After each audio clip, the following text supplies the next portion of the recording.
Hello everyone. Today I would like to talk to you about waiting on God and trusting Him rather than taking matters into our own hand. I would like to look into this principle by taking two examples from the Bible. Firstly, we'll look into the story of Moses.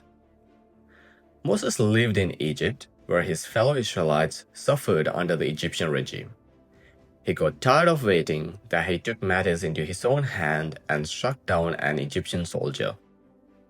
The consequences of this act were to leave his home and flee to the wilderness and stay there for 40 years before God's plan unfolded. In contrast, let's look at the story of David. David, even though he got the opportunity to strike down Saul multiple times, did not use it, but understood that Saul is God's anointed and let God deal with it.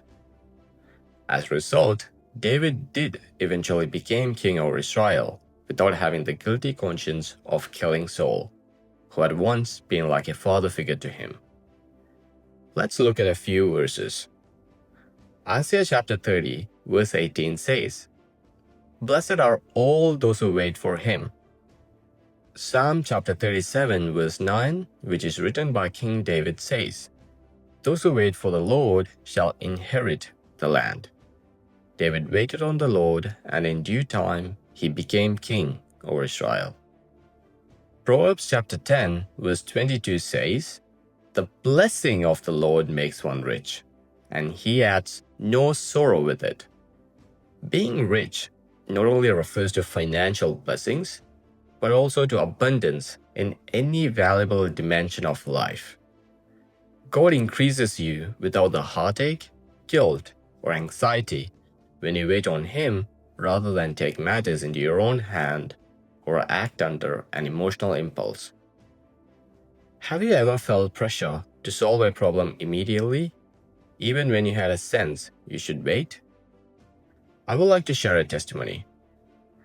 I had been using the same laptop for the past 5 years. When I first got it, the battery would last around 10 hours on a single charge. However, last year I noticed it began draining much faster and would only last about 5 hours. Although I could still use it for my studies, I knew I would eventually need a new one. I had the provision to buy a new laptop at the time, but instead of rushing into an impulsive purchase, I decided to wait. I trusted that God would give me the right opportunity. At the beginning of this year, I was able to purchase an excellent laptop at the best price, and it even came with free headphones. What stood out to me was that the week before I bought this new one, my old laptop could still last about 5 hours, but shortly after, it could not even run for 5 minutes without being plugged in. The timing was just perfect. To me, this was a reminder that when we wait on God, He provides at the right moment. If I had rushed, I might have paid more or settled for less, while still having a functioning laptop.